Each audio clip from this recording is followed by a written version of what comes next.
All right, what's up everyone? Today I want to teach you how to use a Hotline fluid warmer. And so here's my Hotline tubing that's in the cassette. Now in order to use this, it's fairly simple. All you're gonna need is primary IV tubing, but then you're also gonna need extension tubing. And this is how it works.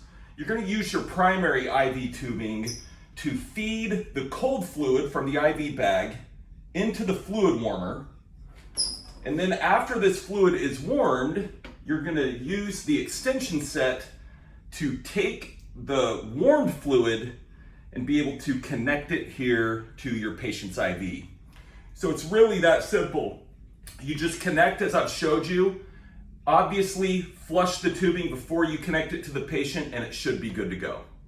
Okay, where it gets a little more interesting in using a Hotline is if you've got a patient that's already got an IV in place and then you decide that you want to add a fluid warmer to it so that you can warm the patient's fluid. So if the IV is already in place, what you're gonna have to do to connect this is you're going to have to separate your primary tubing from your extension set. And so what you don't wanna do is just go down and separate it, because then you're gonna be just getting fluid all over the place. And this was a real patient, all this fluid from your extension set would start going out and the patient would actually start to bleed. So all you have to do is before you separate your tubing right there, you just have to make sure that you turn the primary set off, and then you have to clamp the extension set off so that fluid won't come out of either tubing set. So now once I have got this here, now I can go connect my primary set to the Hotline. Critical piece right here is to flush the Hotline before you connect it to your extension set. So I'm gonna go ahead and do that right now. Okay, now once the Hotline tubing is flushed, then we can connect it to the extension set. Then we open the extension set and we're good to go so long as this Hotline is on. Okay, so at the end of the surgery, we obviously need to disconnect the Hotline from the patient before we take them to the recovery room. So how we do that is we're gonna go ahead and turn off our roller clamp from the primary set.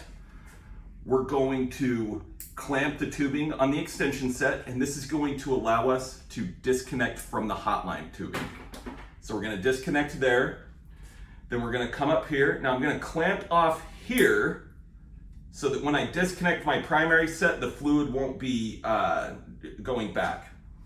And then I can connect my IV tubing again. The patient is as they were before without connected to the Hotline.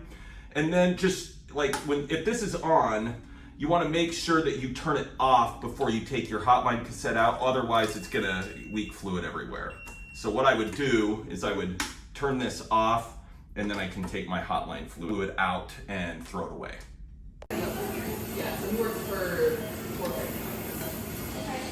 But I was saying how one time he was really quiet with it, and one day he just started talking about how he used to be like sort of circus performer at person. Like his specialty was swallowing swords. And all that it entails, like training yourself to do that and how you have to build up your tolerance for words. Like a very weird something. I just took a video of him swallowing a on fire sword. And I was like, I thought you were fucking kidding at first, but now you're showing me. That's weird. And like, you know, all dressed up in costumes and anyway, so he said, well, maybe you could be a performer like him and maybe you had a double, so he was going to teach you how to double with peanut butters. Go for it. Okay, he's just going to he knows that. Okay, sure. He knows how to drop it. Not great, but he can put it. So he's like,